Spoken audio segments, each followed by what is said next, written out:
सोलापूर कृषी उत्पन्न बाजार समितीच्या संचालक मंडळाच्या 18 सदस्यांसाठी काल मतदान प्रक्रिया पार पडली आणि त्यानंतर आज मतमोजणीची प्रक्रिया जी आहे सोलापुरातल्या कर्मयोगी अप्पासाहेब काडादी सांस्कृतिक भवन या ठिकाणी पार पडताना आपल्याला पाहायला मिळते। खरं तर संचालक मंडळाची पंचवार्षिक निवडणूक 2024-25 2029-30 पर्यंत ही संचालक मंडळ जे आहे ते कार्यरत असणार आहे आणि या मंडळासाठी मतदानाची प्रक्रिया जी आहे ती काल पार पडलेली होती आणि भाजपच्या नेत्यांमध्ये 2 गट पडलेले आपल्याला निवडणुकीमध्ये पाहायला मिळाले आणि भाजपच्या या 2 दिग्गज नेत्यांमध्ये जे आहे ती वर्चस्वाची लढाई जी आहे ती आपल्याला पाहायला मिळते। आमदार सचिन कल्याण शेट्टी आणि आमदार सुभाष देशमुख यांच्या पॅनलमध्ये यंदा सोलापूर कृषी उत्पन्न बाजार समितीसाठी थेट लढत जी आहे ती होताना आपल्याला पाहायला मिळते। मी जसं म्हणालो की संचालक मंडळाच्या 18 जागांसाठी सुमारे 96.24% मतदारांनी आपला मतदानाचा हक्क जो आहे तो बजावलेला आहे।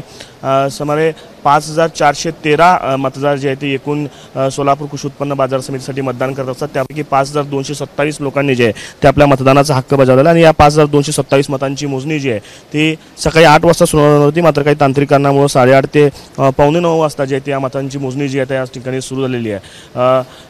जिल्हा उपनिबंधक सहकारी संस्थेचे असलेले किरण गायकवाड यांच्या निर्णय अधिकारीच्या नेतृत्वामध्ये ही मतमोजणी जी आहे ती आपल्याला होताना पाहायला मिळते।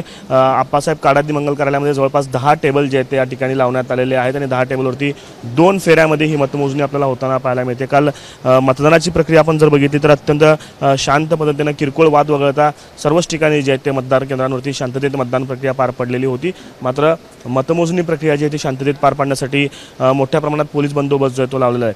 खरं तर सहकारी संस्थांच्या निवडणुका म्हणले की चुरशीचं राजकारण जे आहे ते आपल्याला पाहायला मिळतं आणि यंदाची निवडणूक जी आहे ते भाजपच्या नेत्यांमध्ये वर्चस्वाची लढाई जी आहे ती सिद्ध करणारी असल्याकारणानं चुरशीचं मतदान झालेलं आपल्याला पाहायला मिळालं। जवळपास 96% मतदान झालेलं आहे।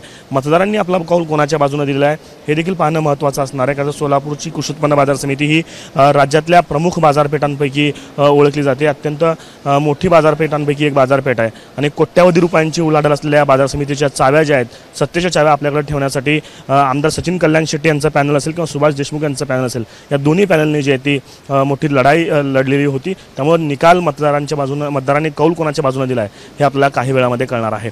कॅमेरा पर्सन अयूब कलदीसह आफ्ताब शेख, एबीपी माझा, सोलापूर। एबीपी माझा, उघडा डोळे बघा नीट।